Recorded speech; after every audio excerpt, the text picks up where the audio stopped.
I'm Kai Sandbrook. I'm an awkward host. I've done this intro like 3 times today. So this is fun. We've already started recording this, and then my Wi-Fi died on me, so we had to restart. This is great. My favorite episode so far, easy, just because life doesn't like me and is trying to cancel my show. So that's fun. How's your day going? It's going great. Love it. So much love. My guest, Stevie Jones, all the Joneses. Hello, Stevie. I've already done the intro and explained that we started this and it didn't go very well. So, yeah, fun times. Yeah, your internet connection was terrible. Yeah, it was. It completely kicked us out. So, fun. This is fun. I think it helped with your whole awkward host thing, though. It really does, yeah. I think I might get the clips from that, put it in, and then just slot this in and see what happens. Because why not? So, in case I don't put those clips in, fancy running us through all the consoles that you've had? Okay. So, I've already done this once. Quite disappointed that, Kai's stuff didn't step to scratch. So, I'll do it again. Firstly, there was an Atari in my house. I don't think I owned it. It weren't mine. It was there before I was born because, Ataris are old. I am not that old. I'm 30, but, not that old. So that Pac-Man, Centipede, blah, blah, blah, blah, blah. If you haven't played it, don't bother. It's nothing special. You're not missing anything. Then straight on to the NES, which was the normal Nintendo Entertainment System. That had weird games. It also had a really hard Teenage Mutant Ninja Turtles game on it. If you want to play that, get ready to, really torture yourself. Onto the SNES, Super Nintendo, all this Mario goodness, Super Mario World, Super Mario All-Stars. That's where the remakes and rebrands started, boys.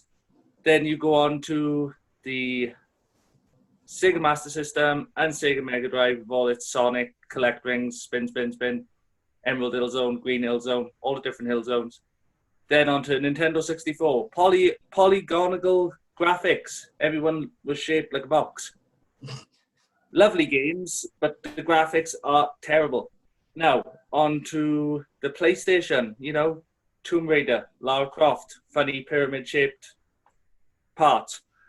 Then you go on to the PlayStation 2, which was the one that everyone loves, the little black box thing.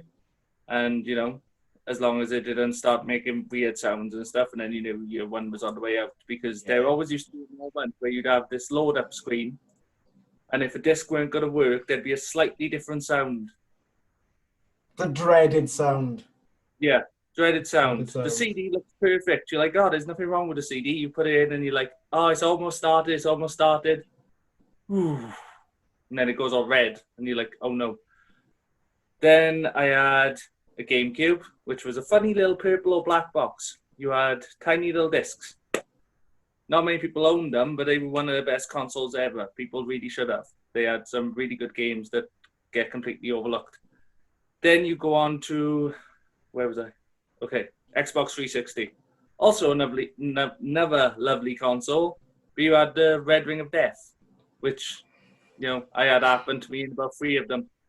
And there's nothing sadder than turning it on and thinking, oh yeah, I'm going to boot up Fallout. And next thing you know, boom, nope, never mind, put it away. I then had I got the PS4 before I got the PS3 because I was Xbox for that generation, so I didn't have a PS3 because pretty much it was because the Xbox 360 came out a lot earlier than PlayStation 3. Right, yeah. So why would you wait for the PS3 when there was already the next gen console out? As you can tell, I go for consoles quite quickly. So I had a PS3 at the same time as the PS4, played a load of games on the PS4, played a load of games on the PS3, then realized that most of the games that I wanted to play on the PS3 were eventually coming over to the PS4. So it's like, oh, I don't need you anymore, so put you in a box, send you away. In the meantime, I also had Wii U, the other one. 1 second.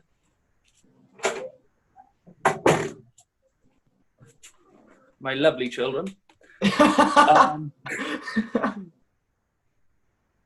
Gotta love kids. Don't have them, ladies and gentlemen. They take over your life. Yeah, so I've had Wii U. The little boy that just interrupted me has a Switch. Not I ever get to play on it. So, yeah. I've heard you complain about your lack of ability to play a Switch at shows before. Yeah. You and Manny bonded over the fact that neither of you were allowed to play on the Switch. Yeah. Which was hilarious to me, someone who hasn't owned a Nintendo in like a decade. Nintendo's awesome. Like, that's where all my like handhelds were as well. So you had Game Boy, Game Boy Advance, Game Boy Color, every other like version of a Game Boy that you can have, because Nintendo just likes to keep on making those new versions of the consoles. So then moved on to Nintendo DS, DSi, DS, 3DS, 2DS, 2 3DS, XL, light, small, mini. Yeah, they had a lot of Colour. DSs. They had a lot Yeah. of DSs. I remember my nan had a red one. I had a white one and my sister had a black one. That was great. And then we had the DSIs. And I can't remember which color was mine. It doesn't matter what color was mine because my sister broke hers, so she ended up using mine anyway. So Yeah. my history with the Nintendo DS is I had a DSi, couldn't play it because my sister nicked it, so I just went back to the original. Oh, that really clunky, horrible one. Yeah, so much fun. The only great thing about those ones though was the multi games, the ones that definitely were not legal. Yeah. But were a hell of a lot of fun. Because you just scroll through them and just start playing random shit. Did you have any of those? And if so, what was your favorite game on any of them? On what? Those multi games in a cartridge thing. I don't. The only ones I've always ever got before was the ones where it's like, these are all the Game Boy titles on one disc, and like, you know, they're not legal at all. No, very much get not. them off the internet. Yeah, I got this. Just shows how legal they were for the DS, right? We got it off a shady man in the middle of Spain. That's how legal these things are, ladies and gentlemen. We picked it up in Spain. Only thing I can remember about that, because I can't remember playing any of the other games, but there was one game on it, and it was a Crayola game. Because apparently, Crayola make a hell of a lot of video games. I had no idea.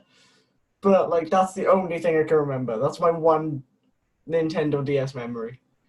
Yeah, they're a lot more popular in other countries, apparently. Yeah, it's weird. Do you have any weird games, like, product placement games that you've played? Like, I know there was a Pepsi Man game. Did you ever play that? I haven't played that, but I've played, like, these weird ones where it was like color, the Disney characters and stuff. You'd get like Aladdin games, and they were all based on like mini games, and they weren't really games. It was more like educational purpose, and it's like, what the hell did I just buy? And then you remember that you bought it for like £1 in a car boot sale, so you can't really complain. Yeah, that's fair. I remember I owned an M&M's game once. And it was literally just, you were an M&M, you were running around a factory. That was the game. That was literally that was it. Yeah, where they just copy and pasted a character into that. Yeah, basically. I mean, I played the B-movie game tie-in, and it was pretty much exactly the same. Yeah, movie tie-ins, they don't tend to go very well. Have you there's one game that isn't a movie tie-in, but it counts. I don't care. And you've mentioned it to me before. Silent Hill, because it isn't a movie tie-in, but it kind of counts because it spawned a movie, so it's fine. I'm fairly sure it was the game that came first. It was, wasn't it? It was. Yeah. The movies are dreadful. Hey, I liked the first one. The first film was fine. I haven't watched it since I was 8, mind, but it was a fun film. Why was you watching Silent Hill at 8?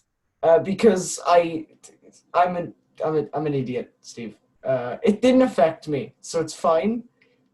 Okay. Or if it did, no one's noticed yet, so it's all good. Yeah.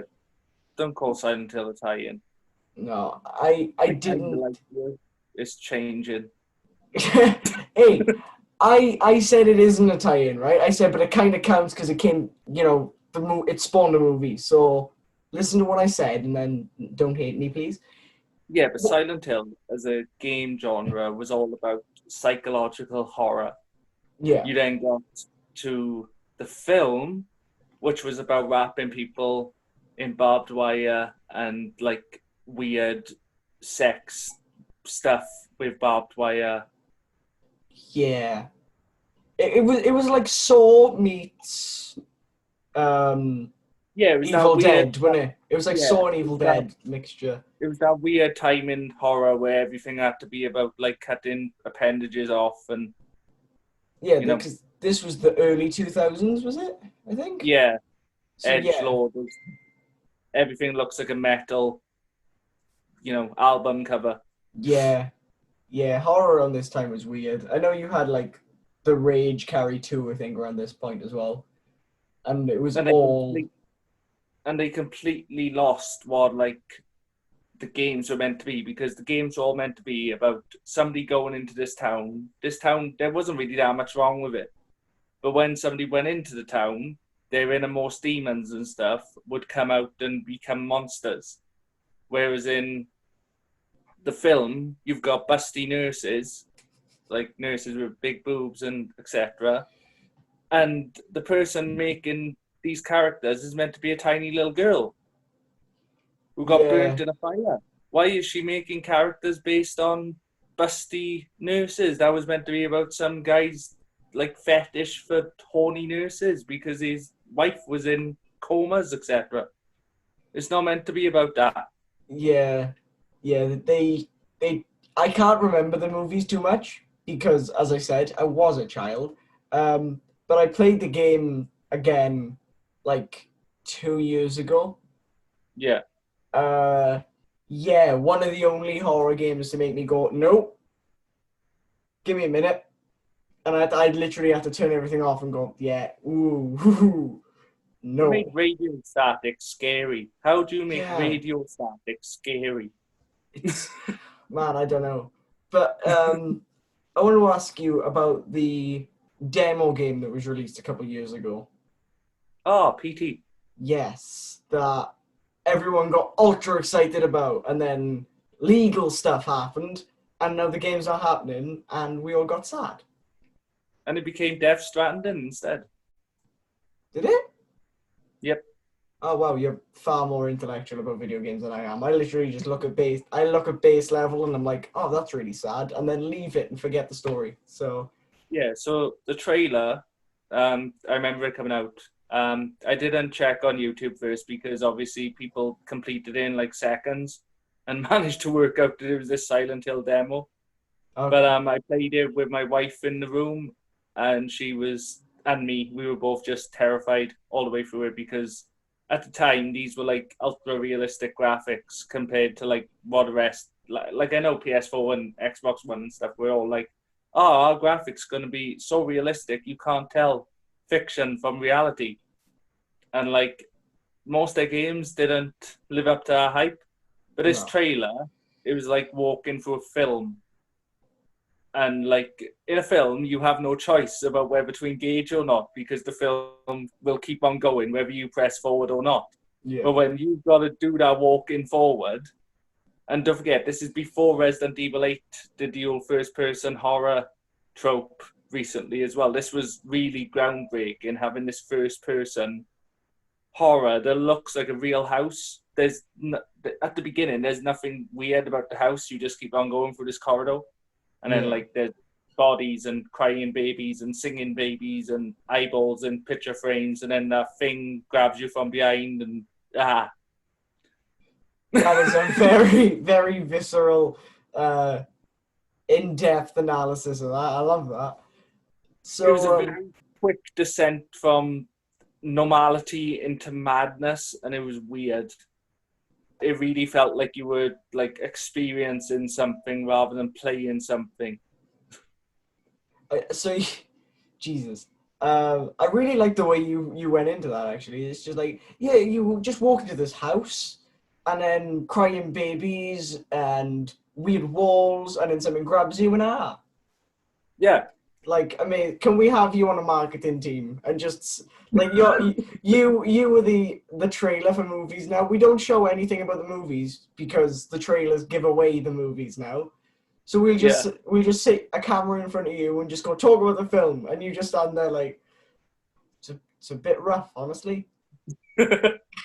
No, it was. I remember after I finished it, I just remember having to sit there and like play something colourful and cartoony off like the PS store, just something random, just something really colourful and cartoony, so that the scary woman with yellow teeth couldn't eat me anymore. That's fair enough.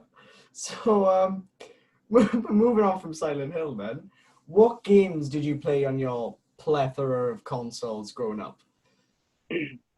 Any specific console or?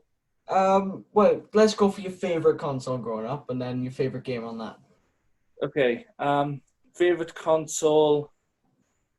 We'll have to do it in stages because, like I said, I'm 30. So let's do one for each decade. Yeah. All right, So yeah. from like age 1 to 10, obviously Nintendo was the big one. One of my favorite games of our time was Super Mario 64, and it's mostly because of a memory I have during our time. There's this race in it where you've got to race a snowball down to the body of the snowball head, so you've got to get the head down to the body of the snowman. Right, yeah, yeah. And I did that. And obviously, being a kid, you don't really understand how video games work. So that part's done, and the person has said to you, thank you, and they never speak to you again then. But obviously, as a kid, I didn't understand that. So I was sat there trying to get this thing to talk to me. My grandfather was sat on the sofa watching me. It was Christmas Day, I think. And I was sat there, and I was getting angrier and angrier and angrier. And I just remember screaming at the snowman, answer me, you ignorant bastard. To which my mother pops out of the kitchen and is like, what the hell did you say? My grandfather was just in stitches trying to tell me off. And I think that was the first time I was told to come off a games console for a little bit because I got a bit too wound up. So Super Mario 64, mostly based on just nostalgia reasons, because it was a game that I always used to play like with my mum. It was one of the first like big games I can remember completing because it's an actual goal to do. Whereas with other games, it was sort of like just playing till you've had enough fun. And this one actually had a completion list that you had to get through. Going from 10 to 20 then. Most of my time was spent playing on the wrestling games. Fun fact, I played wrestling games before I actually watched wrestling. I used to spend a lot of time down one of my cousin's houses, and he had SmackDown 2 Know Your Role, the season mode. And like I'd stay over his house, and we'd literally just play season mode for hours at a time. So like he'd be Rock, I'd be Austin, and you just keep it on going through these like story modes, these season modes that used to take forever. You'd have like a 3-minute match, but then you'd have in between those 3-minute matches, you'd have loading screens, cutscenes, stupid little messages like, are you sure you want to skip this? Yes, please, skip. Because you had to go through these little scenes where you'd have somebody's face, and then you'd have their power bars going down really slowly. You'd have to watch every single match, its outcome, to get to your match or even sometimes you're not even on the card. You've been left off the card, so you've got to go through this complete 8-man card, and you'll get to your match, and it'll be like, oh, okay, we'll do a couple of moves. And there was no physics or anything back then. You couldn't tell, like, when your opponent has had enough. Sometimes you'd hit a finisher and they'd kick out a 1.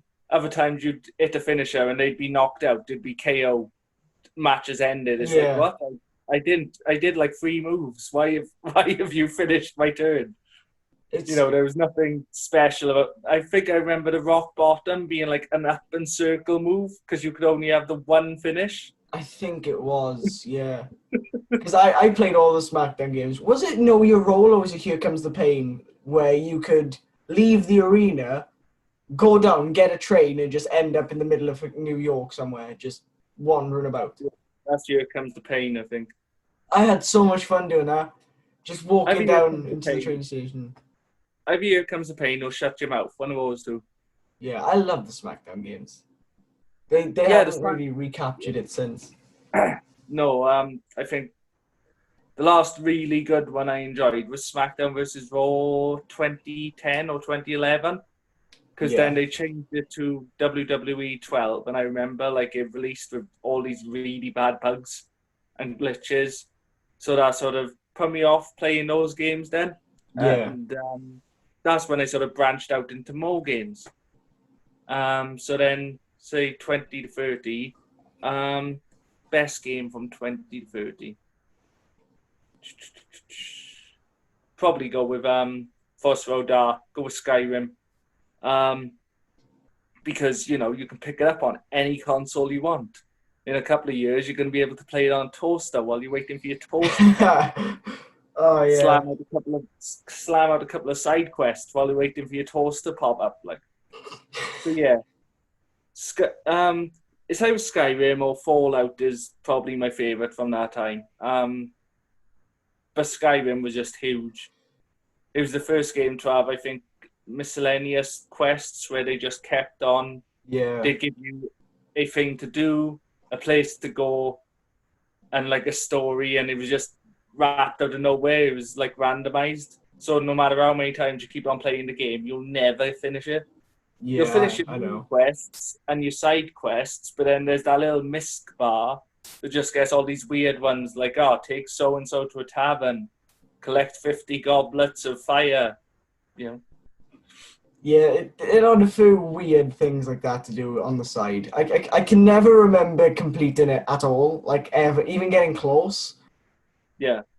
This is a question about Skyrim then. Did your character look like Triple H or not? Because I've seen on Facebook now everyone's like, oh, they're like, if you just leave it as the presets, it looks exactly like 2006 or 2007 era Triple H. And I'm here like, mine look like me. I think the problem is if you there's not much choice about what people look like in those games. Early Bethesda, even to now, like even when you look at their newer like Fallout 4 and Fallout 76, no matter how much you try to change these people's appearances, they still look somewhat similar to the default character. Yeah. You could change their color, you can change their hairstyle, you can make them a girl, you can make them a lizard, and somehow they still look a little bit like the default character that is Triple H in Skyrim. It is Triple H. Like, I've looked at these images and I'm like, well, yeah, it's undeniable. They just looked at Paul Levesque and were like, you're in our game now. Also, your default character is the person you speak to at the beginning. Is it? The person you're sat in the truck with as you go into where they're going to behead you and stuff. The default character is his face. Holy shit. I've never noticed that. I've literally never pieced that together. Wow. Okay. Yeah. So moving on from that creation suite that isn't really much of a creation suite. Your favorite creation suite in any game, any genre at all. Saints Row. You could go balls to the wall insane with the Saints Row games though, couldn't you? You could literally have like a head bigger than a building and the game would be like, yep, that's acceptable. We can deal with that. Well, you've got like charisma or personality slider or something. And as you put it up, like your boobs or your like junk gets bigger. I can't remember what the actual slider's called, but it's Yeah. something. But yeah, that's one of my favorites. Like the hairstyles, even in Saints Row like 2. Saints Row 1 was dreadful. It was proper GTA ripoff. Yeah. But Saints Row 2 really sort of let you. That was another one though, where your default character always looked like your default character. but that's where it started getting a bit mentaler, where it's like, oh yeah, you can have like this 10-foot mohawk, you can put tattoos on your face, you can. It's like, oh okay, and then you get to like Saints Row 3 and Saints Row 4, Oh, the where it's like, third, oh, man. we have completely changed how this game looks now and how this game plays. You can now beat people up with a dildo bat. You can now. The dildo gun. No, I think it was like a dildo launcher 3000 or something. Yeah. The greatest weapon in any game ever. You just Yeah. shoot dildos at someone's head. Genius. Genius. Yeah.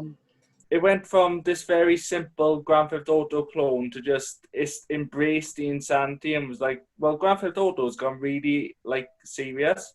So we'll go and do the absolute opposite. You're going to become the president of the United States. What? You're going to have, what's his name, as your director of state, your chief of staff? Oh, I'm shit with Keith names. David. Keith David. And it's like, okay. And then Roddy Piper pops up and you're fighting Roddy Piper in the back alley. It's like, why is Roddy Piper here? No, that And made then no sense to me. He's there. And it's just, it's insanity. I remember Roddy Piper popping up. Yeah. Grand Theft Auto has had cameos before. Like Phil Collins turned up in one of their games. Yeah. I can't remember which one. But like this was a completely different level because you just had people who were mental.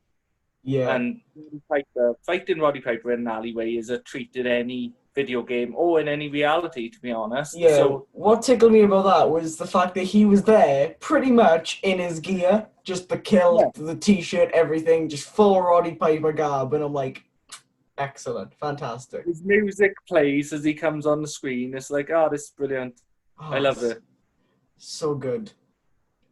So and it's not very often games get you like that, where it's like, wow, I was not expecting that. Yeah. And it was good. Tell you one thing I wasn't expecting about Saints Row the Third, to show us a better president of the United States of America than we would eventually have in real life. I wasn't expecting to prefer the president in a video game to the president in real life. But it got like that. Yeah, especially not considering that the president in the video game is meant to be like this one-time gangbanger leader, like, you know what I mean? Yeah. And we don't want to know what Donald Trump was, so... No. Fun times. Funnily enough, his death toll is probably even lower than Donald Trump's, even though he kills all these people through so many video games. Yeah, probably. Honestly, the fact that you're not even wrong, that kind of scares me, I'm not going to lie to you. Vote Trump. Vote Trump. Trump for president. The Dubs. That's going to be clipped now. Me going, Trump for president, that's just going to be clipped and everyone's going to just put that all over my Facebook and I'm ready for it. So, it's going to be a gift. Yeah, it is. It's going to be, oh, God, I hate myself sometimes.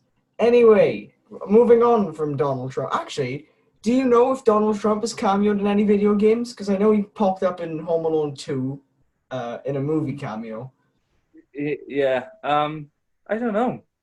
Donald Trump in a video game. A video game you'd want him to cameo in then. There we are. I have played, actually, Dreams for the PS4, which is a bit of a creation thing, like Little Big Planet. And there is a game on there where you're Donald Trump and you're shooting people who are trying to come to the... I think it's aliens. You're shooting aliens as they're coming to the White House. And it's just made with, like, these really shit clips of him talking. So you shoot this stuff away and it's like, we're going to build a wall. And you just got these stupid little clips. And I walked in and my son was playing there and I was just like, what are you doing? Why is Donald Trump here? That's amazing. Oh, I need to see if there are any clips of this online because that's fantastic. If I wanted him to guest character in any game, it'd probably be Mortal Kombat. So like you can watch all the horrible ways to dissect them. Oh my God, yes. Now I just have this vision of Sub-Zero versus Donald Trump, and I can't get it out of my head. Scorpion versus, yes. Get over here! Oh. No, I don't think I will. That's a nasty accusation. I don't know what you're trying to say. Get Bill Clinton in, and they can like Donald Trump and Bill Clinton in Tekken as a tag team. I think. I did not have sexual intercourse with that woman. I can't do a Bill Clinton impersonation, but there we go. Stop saying these nasty questions about my friend Bill Clinton, please. Oh, I love it. Oh, yeah. So that's a question I never thought I'd get to ask. A video game you'd want to see Donald Trump appear in. It's a strange one, I'll admit. Yeah. So anyway, so you said you spent the majority of years between 10 and 20 playing the WWE games and the wrestling games. What was your favorite of all of them, and what is the main reason? Favorite of all of them.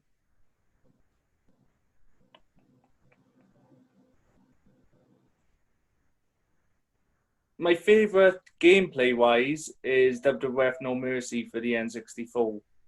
I just like the playability, and it doesn't take itself too serious, and it doesn't take itself too not serious. Yeah. Not like mental, all stars battleground level, but it's also not serious as your SmackDowns, your WWE 2K games.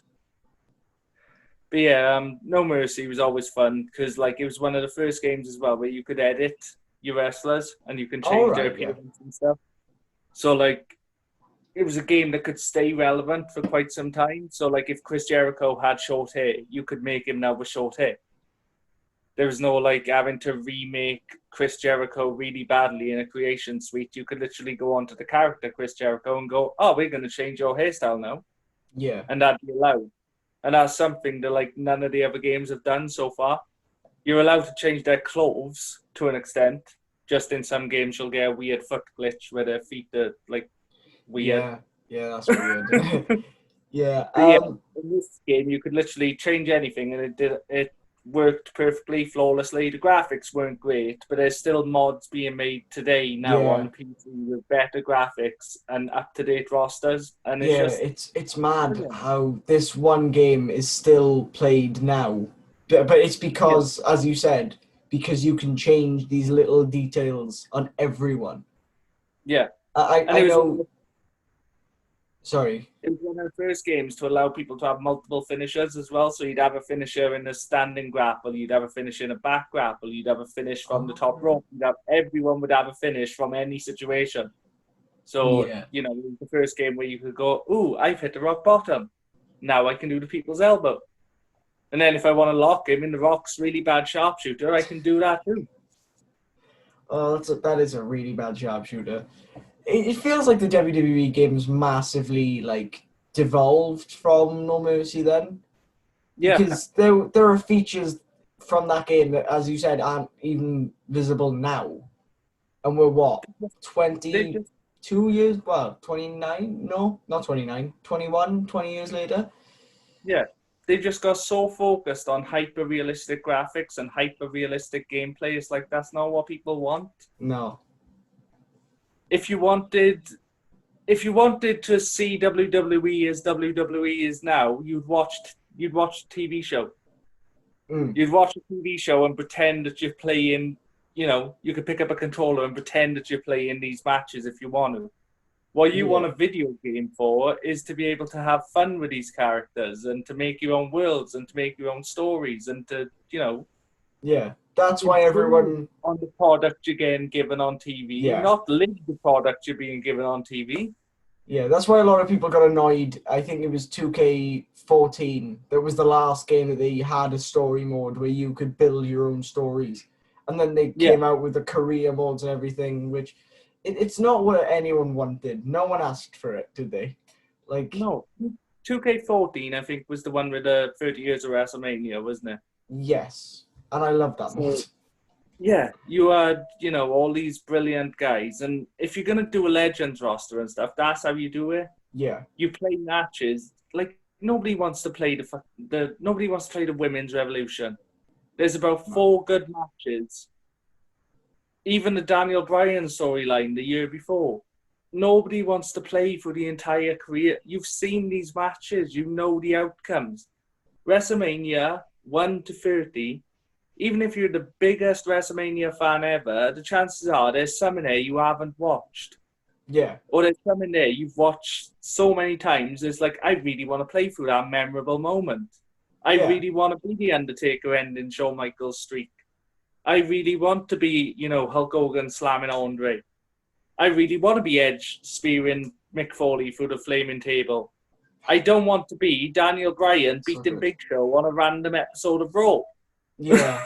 Yeah. The 2K showcase mode, because I think it was the first two. Ooh, excuse me. I think it was the first 2K showcase mode as it would I think become. it was already sort of made by THQ. I think it was already an idea that they would do win. And then 2K Okay. just sort of took over it. Yeah. Because I don't think 2K14 was the first one they made from ground up.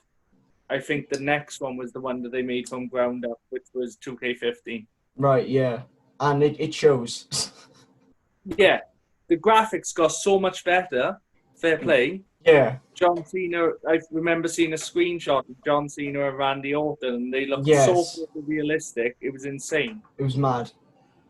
They even had John Cena's ugly, not ugly face. Do you know what I mean? That one where he sort of scrunches his face up. I And he's know. like, Yeah.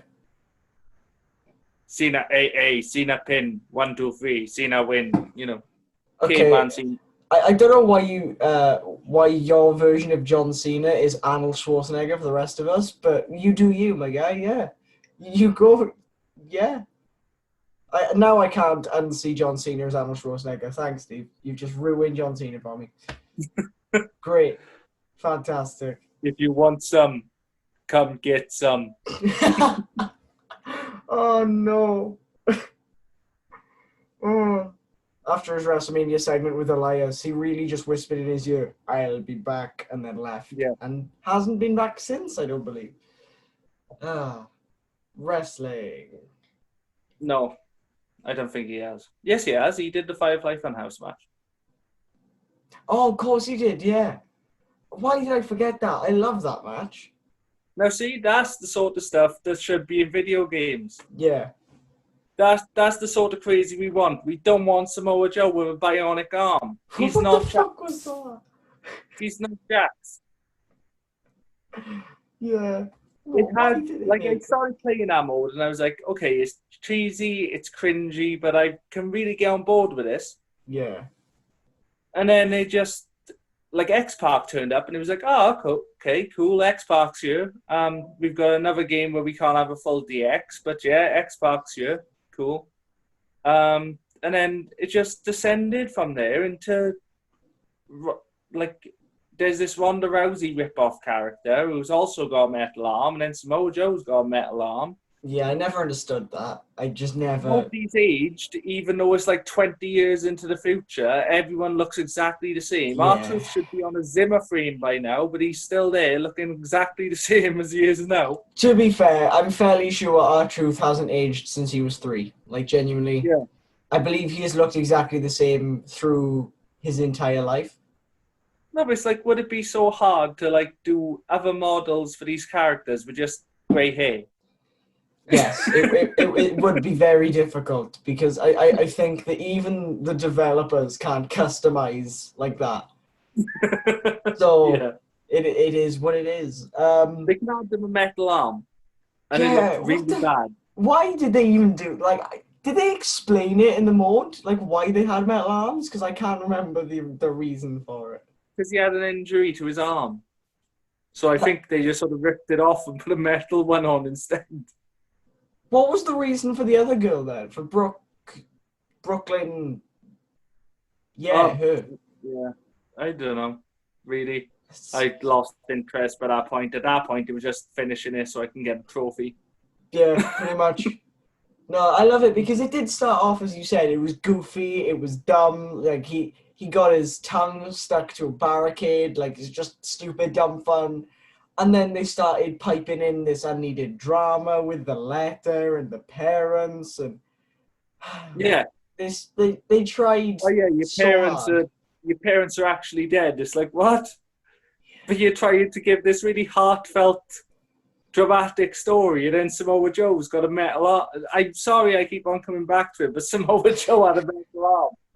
The only time Samoa Joe held a major title in WWE is in a WWE game where he has an arm like Jax off Mortal Kombat. Yeah. How is that fair? How has Samoa Joe's legacy fallen to that point? Man, I don't know. TNA made a video game about a guy having his face reconstructed and That being was such a good mod. I love that mod so much. And that makes more sense than what WWE 2K was making in their realistic game. Yeah. The story mods, though, the career mods now, they are literally... They try and think of as many tropes of non-wrestling games as they can, and they're like, what's a trope of a fantasy game? They are walking down the street, and then they end up in hell. We'll do that, and we'll pipe in Undertaker, because reasons. And it's just like, why? We don't need Everyone likes Matt Hardy right now. Let's use him as something. Let's use him to row a boat. Just like, what? Why is he rowing a boat? Yeah. Moving on from this, because we would probably end up going back to Samoa Joe's bionic arm. I hate it. Right. I asked Danny a question on episode 1, and you messaged me privately and said, I can do it better because you didn't like his answer. So, Steve, you're a billionaire. You own everything in the world. You need to build a video game from the ground up. Any genre, any properties, any console. What's your dream game? I wouldn't say a dream game, but what I'd say is there's a lot of games like the Telltale series. Sadly, Telltale obviously went out of business because people, for some reason, didn't buy their games as much as they should. It's like they were so good as well. I loved that the Telltale games. I think the main issue with them was the fact that they used to do it sporadically, so you'd have the one episode release and then the other episode release, but people didn't understand why they did that. It was because they were letting it develop as it goes along. Yeah. They were changing the story depending on people's reactions to each episode. So if somebody really liked one character, that character would probably either survive or get killed off in a horrific way to get a reaction out of people. So they had to have time in between each episode to write the next episode. It wasn't like a season, but the problem is when you're doing in a TV series, you're waiting a week for another episode. But with this, you were waiting a good year and a half to get a full complete game. Yeah. But I prefer that though, to be fair. I think the actual model and that type of game is really good. But I also think they could have added in some other gameplay elements. So, I think, I can't remember his name. He's the guy that does Beyond Two Souls and stuff like that. Okay, yeah, right. I know who you're talking about, yeah. So he's done something similar, but all of his stuff is literally just button prompts and quick time events. Yeah. But it's why can't we have that depth of a level of story with this interactability? Why can't we have that, but also other gameplay elements? So make it more... So say if you took a license, say Doctor Who.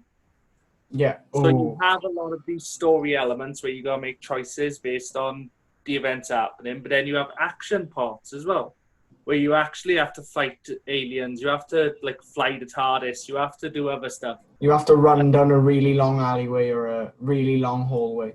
Yeah, so and then obviously people hate on Doctor Who recently for some of the choices they're making. If you took a series, because most geeks who watch Doctor Who are also gamers, believe it or not, people, or even if you want to look at a different licensed company, say Game of Thrones. Remember everyone's aggression to the ending of our series? Yeah. What about you make it back as a video game and let people choose their own ending? Oh my god, you've opened up a can of worms here. So this is the point. Make these smaller episodes of games that have Yes. other gameplay elements and release them over time. Mm.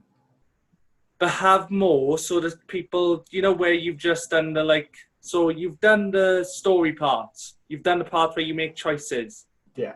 Make the parts, like the TARDIS flying and stuff, parts that can be replayed to get better points, to unlock secrets on how they've made this episode and how they've made this thing. That would be Release cool it, as hell. yeah. Make it so you've got extras to unlock while waiting for the next season, but these extras don't affect, like these parts that you play the gameplay mode of, they're only there to unlock extras. It doesn't affect the story. The story's decide on these choice-driven moments. Yeah. So that would be my idea, would be to create this whole new genre of like this interactable game that develops over time. I love that. I'm really into that. Yeah. I want that so bad right now. So what show or movie then would be the first game that you bring out in that? Would it be Doctor Who? Doctor Who. There are so many things you could do with that, actually. I love that idea. Doctor Who is such a wasted show when it comes to games, because you've got 13 and more possible protagonists, possible main characters, and you could play through them all. You got like 48 now after the last series. Yeah, but that's what I mean. You've got all of them. You've got all the companions. As long as you picked up licensing and the actors were willing to get involved, or they were willing for voice actors similar to them to take their role. Yeah. Which has been done in audio dramas and, their books and stuff before. And web series, you've had people playing these characters who are either dead or do not want to be contractually brought in. Christopher Eccleston. Yeah, imagine the stories you could make. Imagine a series 2 of the Ninth Doctor. Oh my God. Into a video game. This parallel dimension where at the end he does what David Tennant does in the Meta Doctor, and he goes, "No, I'm not changing. I can still be fantastic." Boof. He puts it into something else. He's still the Doctor. You've got another series of the Ninth Doctor. You've got a Ninth Doctor meeting the Master. Oh, Christopher Eccleston and John Sim. Oh, how good would that be? You've got John Sim, this crazy comedic actor, against Christopher Eccleston. Oh, dude. No, I want this too much. You're making me sad that this never happened. Yeah. Or even a Doctor versus Doctor story. Why has there never been Doctor versus Doctor? Why is it always Doctor versus the Master? The Doctor's personalities are so different. Why do they always work together? Yeah. Why would they always work together? Colin Baker and Sylvester McCoy are like night and day. I think those two against each other would have been a really fun episode, because everyone knows that the Colin Baker Doctor was not a great person. Yeah. Like at all. That's the Capaldi. They came straight after each other and they were completely different Doctors. Yeah, they were.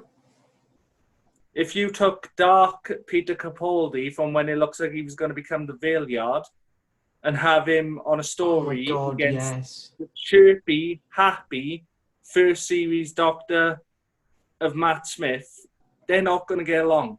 No. Oh man, had Peter Capaldi gone into the Valeyard storyline, actually gone through, I think that would have been fantastic. I would have been okay with that being the end of the show. He's the most wasted Doctor of all time. He had terrible writing.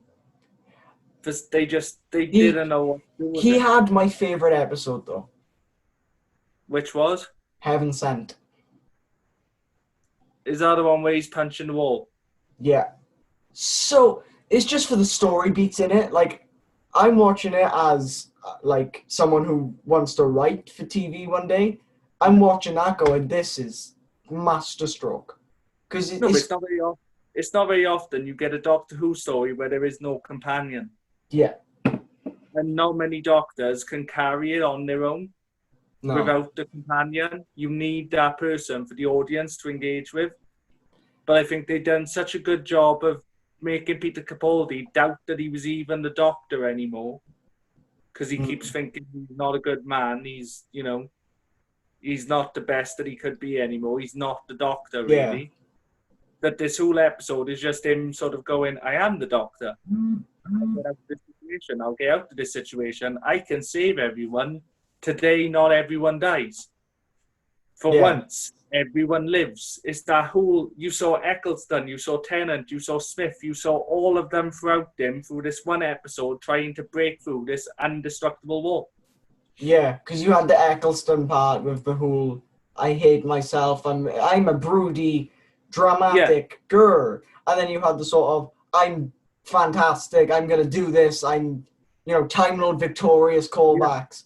And then you had the really upbeat, I've done it, sort of Matt Smith. So yeah, that's one thing I hadn't actually picked up on, actually, is the whole Doctor.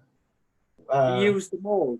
Because, like, the whole idea of breaking through this wall was to go and save Clara. So this whole, one day, everyone lives, no one dies. That whole, you know, the empty child idea of, like, you know, just for once, I've won. But then he was also, I'm the Doctor, I can get out of this. Yeah. I'm the Doctor, I'm a Time Lord, I come from the planet Gallifrey in the constellation of Castablos. And you're just, aren't you? You know, that sort of angry Time Lord victorious, and then you also had, you know, the normal Peter Capaldi, who was still that Matt Smith kookiness of, I have sunglasses, I have sparkly jumper. Oh man, my favorite recurring, like, we're gonna do an episode, like, I'm having you back on and we're doing a full episode of Doctor Who, but you brought it up now, so you've opened another can of worms. My favorite recurring joke with Peter Capaldi was browser history. Yeah. Every time. What's browser history? Oh. Yeah. Like, oh, it's so good. I'm like, because you could just imagine Peter Capaldi and TARDIS going, all time and space? yeah. Oh my god. Yeah, I love it. So yeah, we're gonna go into that now. Recurring gags or something from any show that you will always laugh at. Yeah. Not just Doctor, just anything. What's a recurring gag? Recurring gag.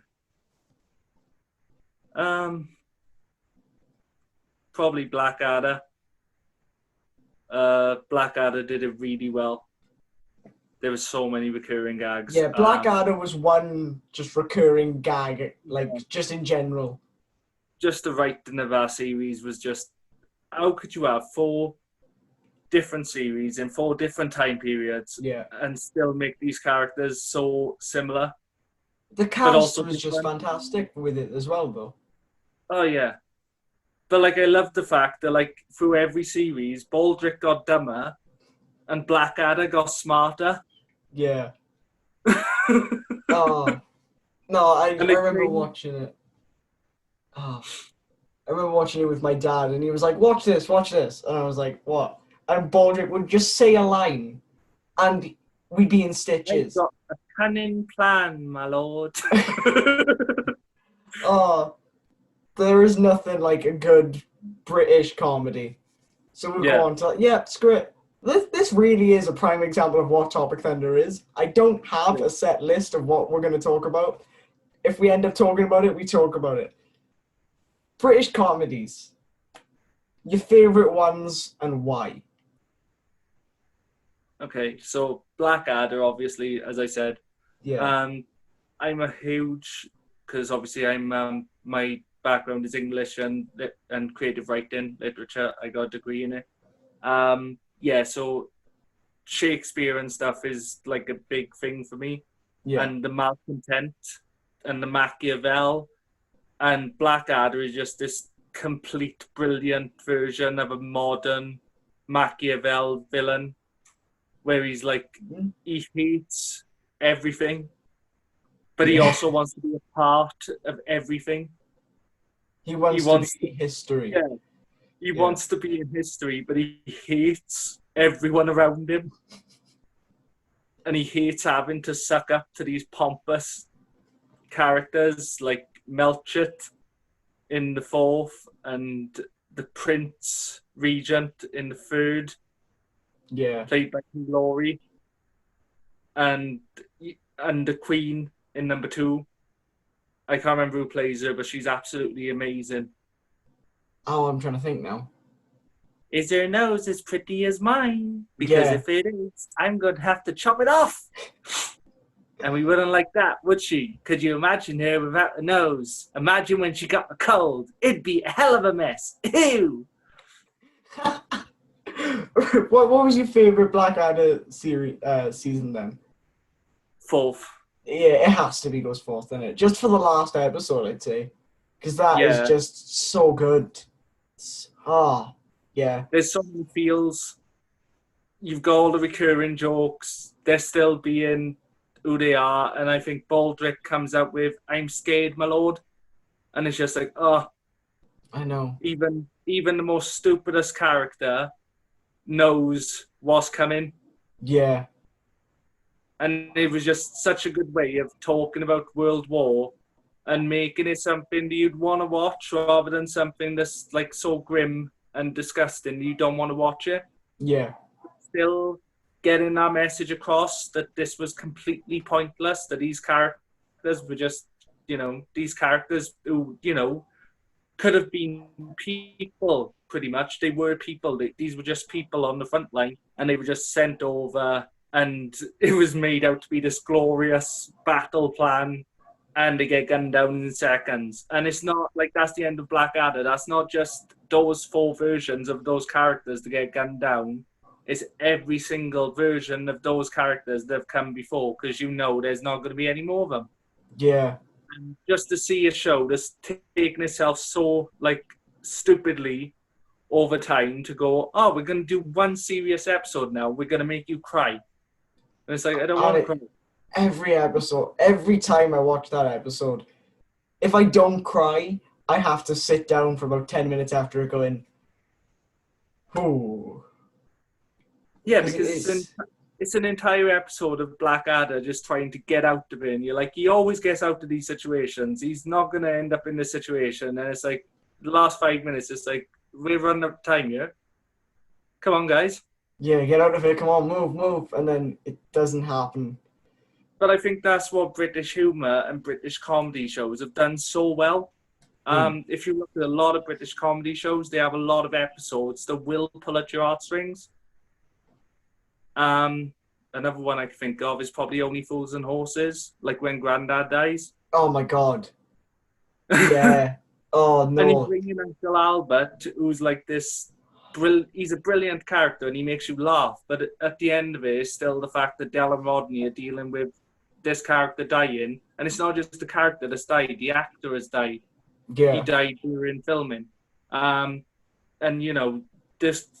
the people that are watching have got to deal with his loss. The characters are dealing with the loss. The actors are dealing with the loss. But they've still managed to make it funny. So you're sort of crying and laughing at the exact same time. You're laughing through tears. And I think that's something the British humour gets really well. Yeah. Only Fools is probably a prime example of British humour done right.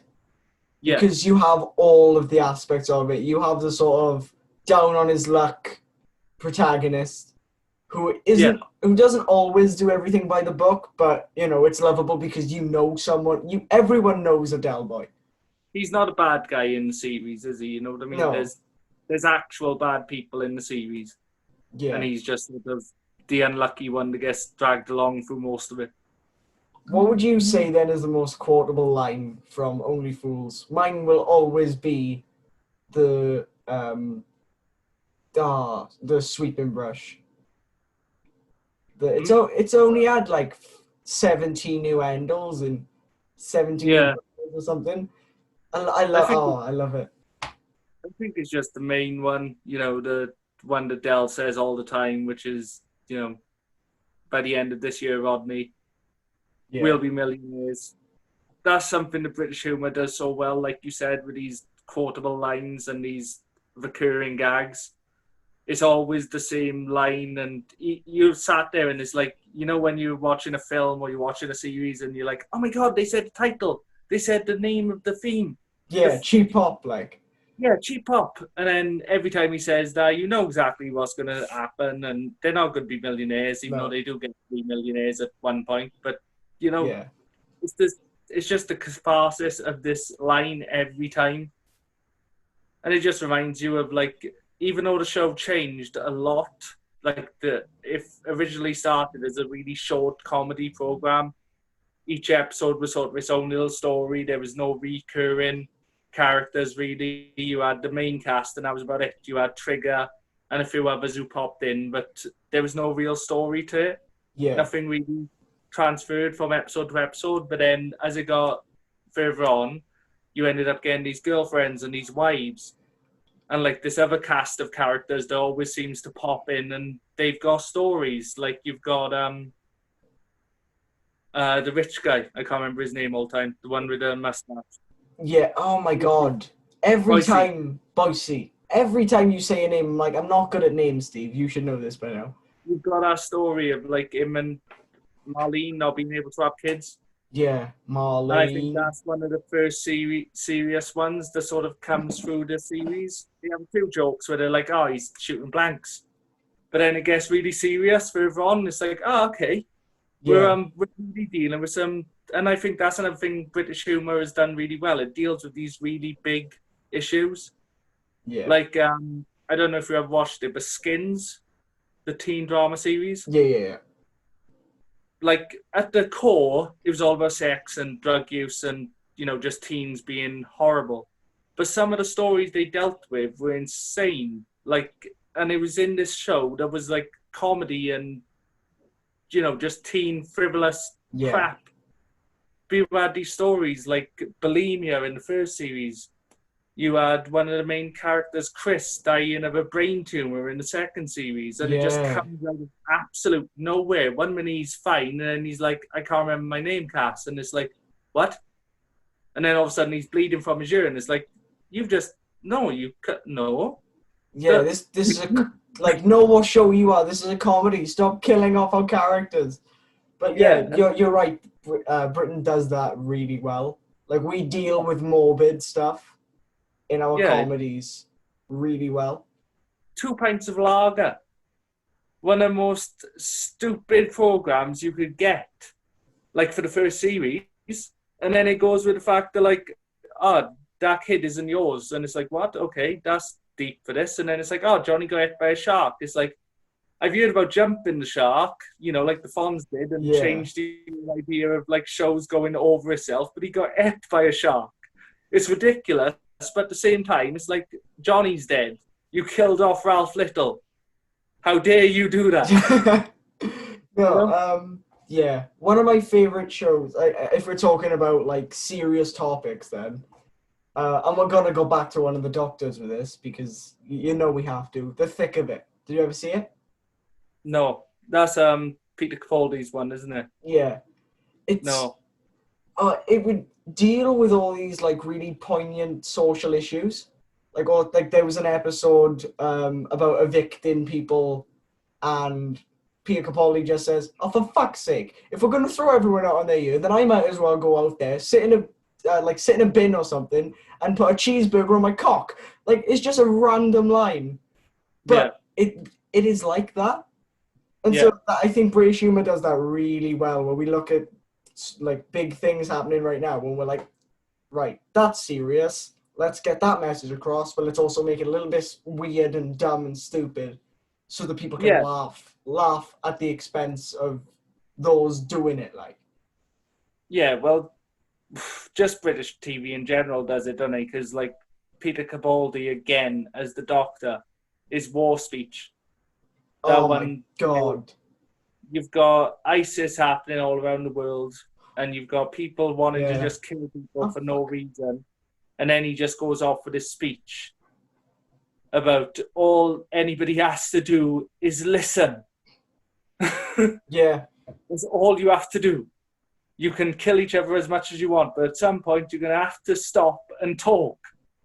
And that's all they got to do. And it's just, it came at like this real time where like everyone needed to hear this message, and everyone was thinking that everyone was dying for no reason. And it's true.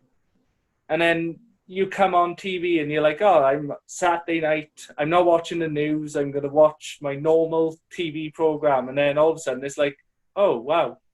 Okay, thank you for that. Yeah, I needed that. it comes out of left. It comes out of left field a lot of times. Like another Doctor Who speech, Matt Smith's Rings of Akatan. Yeah, That speech, every single time, it's like a punch to the gut. I'm like, whoa, because Matt yeah. Smith never had the chance to really delve into that too much, No, and so, but when he did, oh my god, he really did, because I think he was a stage actor before Doctor Who, wasn't he? Like that was his first big TV yeah, break, I'm pretty sure. yeah, So like he had that background of just standing in front of a crowd and monologuing, and yeah. it's That's something British people do really well. Is like British drama does monologuing really well. yeah, Just one character talking to the screen, and they're not talking to another character; they're talking directly to you. yeah. Oh, I can't think of a single David Tennant major like big speech. Like he had a few, but they weren't monologues. They were just the character Yeah, basically giving exposition, like in The Voyage of the Damned, where he was like, it's where the show changed, doing it. I think that's where Moffat sort of took over then, yeah, because obviously Moffat took over with Matt Smith, and I think the whole like way of the show changed it because of was that. it was a soft reboot. I think like season Yeah, 5, like in the 11th hour, that was a complete different thing from Journey's End. I think it was called yeah. Journey's End. The filming has completely changed. The way they set, like the scenes are changed. Yeah, You know. even the color gradients of it had changed because Yeah, in Russell T Davis's era, even in the title sequence, it was always reds and really yeah, dark shades of like black and blue and stuff. And then when you had Moffat take over, the first episode it had a blue motif, like yeah, everything was blue. I yeah, mean, for crying out loud, the villain was blue. They had an yeah. And eye come out of the sky and it was blue. So he it's walks like with that blue screen, doesn't he? yeah, that was so cool though. That Where you check your one, records. yeah, that is one that always sticks out to me. But Well, yeah, Matt Smith, like you said, was a complete unknown, and he yeah, had to take over from possibly the most popular Doctor since Tom Baker. You know, he yeah, had to take over from David Tennant, big shoes to who fill. had played it so differently to Christopher Eccleston that he had made the character like you could. People do. They skip 9. People skip Eccleston.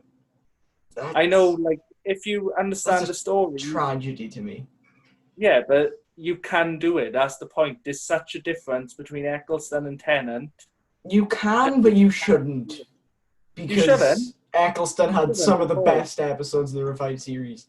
But Yeah, you shouldn't at all. Eccleston is amazing, but because of the like insane change of the Doctor, you can. yeah, well, he does that in the Christmas episode. Is Christmas Invasion? Yes, Christmas Invasion. Yeah, All the names just get confused in my head. So in Christmas Invasion, he was like, I don't know what kind of man I am yet.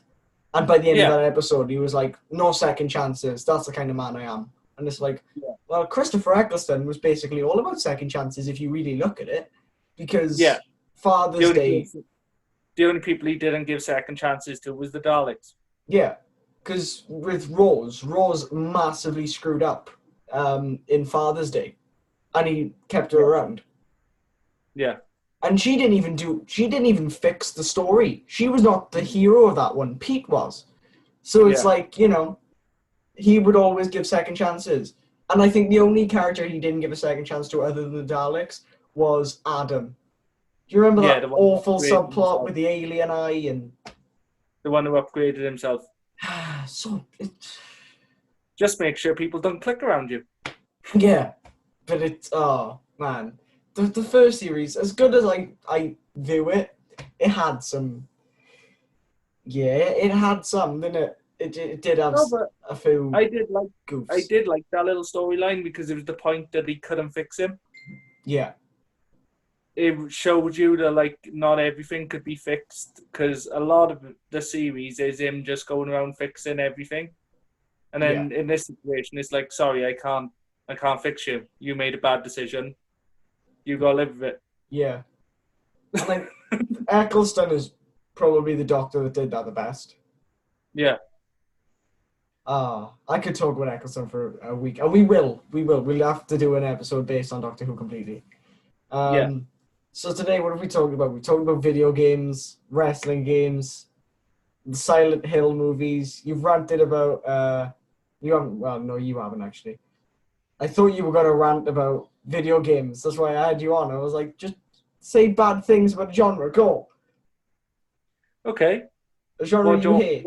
What do you want me to talk about? Just a type of game that you can't stand. That if anyone asks you to play, you will break a console over their head. Okay. Call of Duty multiplayer, Fortnite, any of these mind-numbing, quick fix, play around, die in 2 minutes, respawn, just to get, I don't even know, what do you get out of it? Do you get levels? Do you get... Levels most of the time. All I've ever heard about it is people fucking slagging off each other's mums and stuff. That's all I've ever heard from it. I've never heard anyone enjoy these kinds of modes. I've just heard people shouting at full volume down headsets at each other. I've tried playing these modes, and you just end up with the most insane stuff. People shouting in your ears. In any other situation, you'd be like, fuck that. I'm not dealing with you, cunt. Stop screaming in my ear. But you sit there and you just carry on talking to him, and it's like, all right, that. And it's like, he just said he's going to fist your mum. And that's because you didn't throw a grenade quick enough. It doesn't matter, because you're going to blow up, and in 5 seconds later, you're going to respawn, and you're going to be back there, and you're going to do the exact same stupid thing again. Or you can actually get good at these games, and you can be the cunt who ruins everybody else's enjoyment of the game by just sitting there and sniping them as soon as they respawn. It's like, what is the point? Yeah. I played Warzone. Games are meant to be enjoyable. Games are meant to be an enjoyable pastime, an escape. Yeah. It's meant to be something for you to go, I have had a really stressful day. I am going to escape into something else. I'm going to go into another world. I'm going to live a different story. I am going to realistically read a book, but through an interactive medium. Yeah. I'm going to watch a film that I can get involved in. I'm going to watch a TV series that, while longer than your normal hour-long series, will probably give you more enjoyment storyline-wise than anything. And instead, this genre has just popped up that has taken over some of the best fucking gaming franchises ever. Fallout. Fallout got fucking ruined for Fallout 76. So bad. And it didn't even fucking work. No. It didn't even fucking work. It didn't even get over. It just... This is what I wanted. This is what he wanted? Yeah, so Fortnite. I have listened to my son scream obscenities that you should never hear come out of a 7-year-old's mouth, just because somebody stole his weapon that he dropped when he died. I have listened to my brother years ago just scream shit down a fucking microphone. And it's like, how the fuck are you getting any enjoyment out of this? How? Grand Theft Auto, GTA Online, Grand Theft Auto 5 was a decent enough game, but do you know what it was meant to be? There was meant to be single-player content, DLC coming out for it afterwards. Same with Red Dead 2. Do you know what has come out instead? A bunch of different fucking car packs for a fucking game that you have to fucking spend money to get real money to buy things on fucking line so you can play for a bit before somebody shoots you and steals your fucking shit anyway.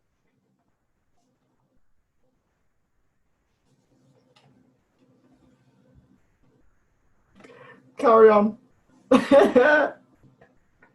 Oh my god, I can see what you mean though, because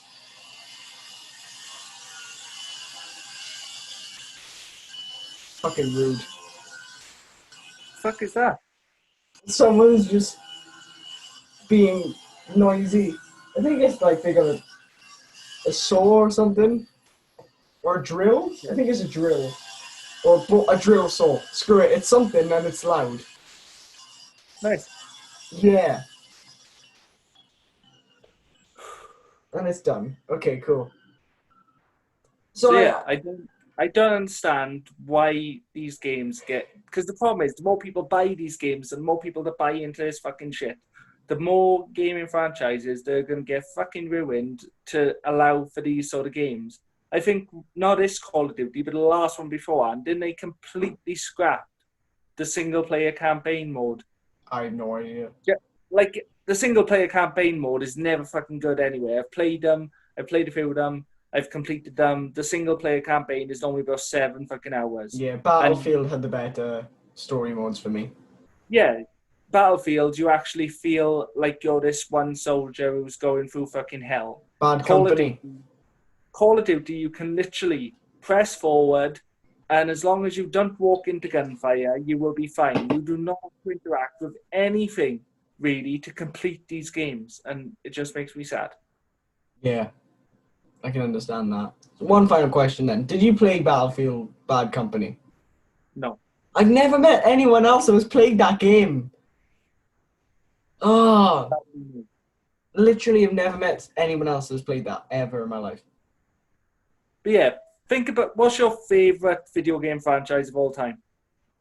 Oh, I don't know. Probably Mortal Kombat, just because I really like beating people up. Okay, look at Mortal Kombat these days. You need microtransactions to buy Yeah, stupid shit that does barely nothing. Otherwise, you've got to play fucking however many hours of content to try and get enough coins to unlock certain stuff. And that's the point. They just ruin video games. Why can't you have video games where you just unlock things from playing them anymore? You know, yeah, why do you have to have 8 DLC characters that before would have either been just on your normal basic roster, or you would have unlocked during the story mode, etc. It annoys me that gaming has become this. It's just become what mobile gaming used to be demonetized for. yeah. It's And when all in mobile, app. when It's Angry Birds used to charge you £2 to unlock the full games, parents went mental. There was parents refusing to put like card details into phones and stuff. Now you're buying V-Bucks for £10 a fucking pop. You're yeah, buying a battle pass every fucking month because it's updated and you need to do something new. Fortnite isn't even a full game. It never got finished. It's still in like pre-planning stages. That's why it's free. That's why all you're paying for is these content updates because they're making the game as they go along. yeah, yeah, You're getting games released that aren't finished. I know I said something similar earlier, but my idea is you make every episode afterwards based on everyone's experience from the first part. And what you wouldn't do is charge full price for a game that's only like a little part of it. Square yeah. Enix even did it with one of my favorite franchises recently with Final Fantasy VII. They did the remake. Yes, it was a brilliant game. It was fun. I enjoyed it. I had 50 hours of enjoyment out of it. I also spent 50 quid for it. And now when the next part comes out in maybe 10 years, I'll Yeah. probably have to pay another 50 quid for another 50 hours of enjoyment. And this game once came as free discs. And it was, about 40 quid probably for the full game. Maybe. Well, yeah. It's It just everything's annoys me what gaming has become. it's everything is commercialized now, though, isn't it? Like everything costs more than it's worth, I think. Yeah. And that's not Yeah. just in gaming, that's in everything. Yeah. Before lockdown, I went to the cinema. I can't remember what it was. It was a bad film anyway, whatever it was, around December time. Um, and like, I'm not old. I'm 18. I'm not an old man. But I can remember prices, to go to the cinema being affordable. Now Yeah. it's like you go for a film that has no commercial like appeal. No one's watching this film. You're the only one in there, and it's like £9.50, £9.80, like a ticket, and For then your you standard shit seat. and then you pay 73 quid for like 7 popcorn kernels or whatever, and it's like, just I might as well just stay home, like download an app or something, go on a pirate website and just like a torrent website and just download it because it's fucking cheaper. It's cheaper and you'll probably have more enjoyment out of it. Like exactly, living dangerously. You know what I mean? But everything costs more than it's worth. I think is the main takeaway from this. Well, yeah, like I said, I've owned most consoles. I've gone through so many different generations of consoles, and this generation of consoles, whilst bringing the best graphics and, you know, some awesome games. I've played some awesome games this generation. Yeah. Horizon Zero Dawn was an amazing game with no microtransactions. It had a little bit of DLC, but you can pick that up for like £5. And it's not, you don't need it to enjoy the game. It was extra. Yeah. You know what I mean? I just completed Last of Us 2. Everyone hates it, but it's a really decent story-based game. Sorry it hasn't got multiplayer. I Sorry it haven't. hasn't. I haven't No, finished. I haven't even finished the sorry it original hasn't got Last of Us. multiplayer. Sorry it hasn't got multiplayer. Sorry it hasn't got whatever. Yeah. They're decent games, but people are sleeping on these games because they haven't got multiplayer. You can't play on them online. It's not going to last forever with this Battle Royale mode, and they're not going to keep bringing in updates because... That's the thing, nothing lasts forever. These games are finished. They're works of art. You're meant to watch them like you'd watch a movie. If you really enjoy it, guess what? You'll play it again. There's many games over the years that I've played multiple times. Yeah. But that's what this whole disposable culture is made up of now. Of just, I want something that either lasts forever or I don't want it at all. It's like, what? Yeah, I don't know. Like, as a society, in life, we are tending to try and use less things that will never go away. So, like plastics, we're trying to reduce that. You know, like, or we should be anyway.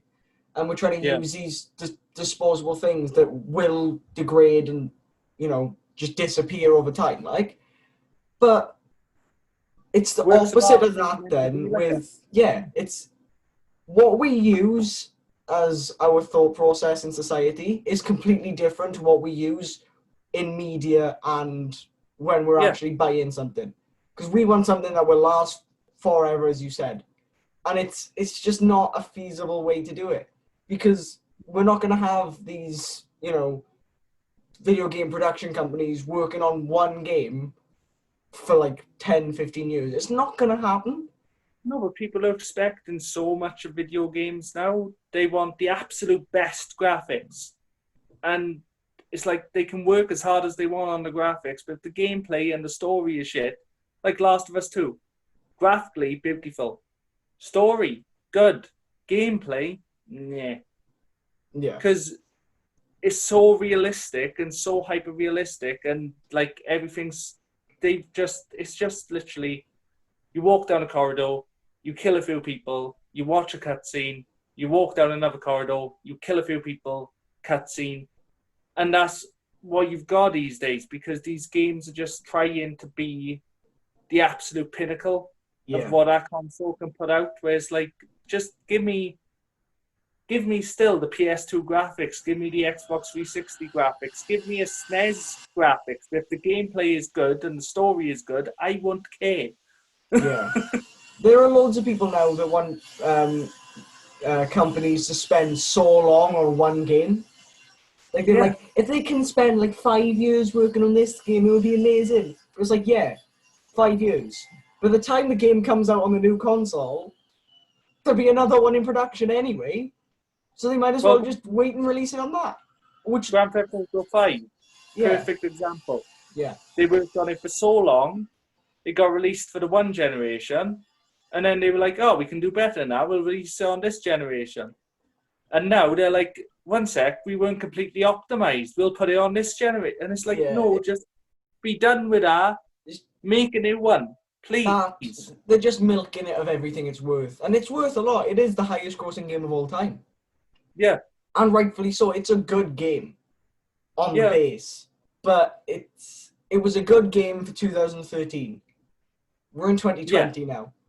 Do we really need the same game after 7 years? Because I don't think we do. But that's just me. It doesn't matter how many times you play it. The story ain't gonna change. No, nothing's gonna change. I've replayed that game like 6 times, like the story mode. I've replayed it like 6 times, and after the first couple of times, I kept finding different like miscellaneous missions or whatever.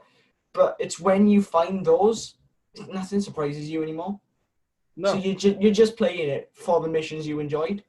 So it is what it is. Or you're just playing that stupid online mode. Yeah. Well, we've spoken now for about an hour and a half on this episode. We are gonna have to do a part 2 or like a part 3 or just come on every month, because we have a lot to talk about and we need a Doctor Who specific episode. We desperately need one, and I'm getting into Dragon Ball now, so that could be another episode for us to talk about.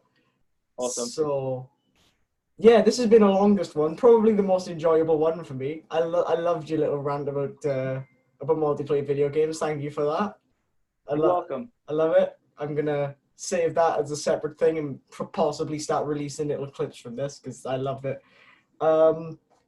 Yeah, so this has been Topic Thunder, episode 3. This is the most. Still going with Topic Thunder? Yeah, I'm still going with it. I don't care. It was going to be. I thought it was insert topic here. It was going to be insert topic here, but I was right. Like I kept saying it, and I was like, "Nah, it just sounds weird now." So Topic Thunder, screw it. It's okay. I like wordplay and Tropic Thunder. Get the R out. Topic Thunder. Yep, it'll do. So that's my thought process of naming this. There's a movie called Tropic Thunder. Yep. Is that the one with Robert Downey Jr.? That's the one with Robert Downey Jr.'s blackface, yeah. And my feeling with that is that film is controversial. I will always say something that will get me in hot water somewhere. So I thought, screw it. I'll just put them together. And Topic Thunder. So, Topic Thunder, episode 3, that's done. Do you have any social medias you want to plug quickly? Not so much social medias, but in my spare time at the moment, which I don't have a lot of, I am doing a 1.7 million steps challenge for Diabetes UK to raise money and awareness for diabetes. So what I've got to do pretty much is walk 18,400 steps per day, or nearly 10 miles per day for 92 days, which is from the 1st of July to the 30th of September. So far, I'm on target. I have raised quite a bit of money, but I also want to raise a bit more. So if anyone could donate or just give my stuff a share, I'll put a link to it in the bottom of this video when Kai puts it up. And if you could donate or give me a share, that'd be brilliant. Thank you. Brilliant. Well, thanks, Steve, for coming on. We will see you again because, as I said, we desperately need a Doctor Who episode because just talking about 2 episodes was not enough for me. So we'll see you in probably a couple of weeks on you whenever we're both free. So, yeah. Thank you, Stevo, Stevie, Stigma, Sigma, Mikey, Mickey. Yep, thank you. Foley Jr. I was also Foley Jr. I'll put all your old ring names in the description. Awesome. This has been Topic Thunder. I've been Kai. He's been Steve. You've been watching. Thank you, and fuck off.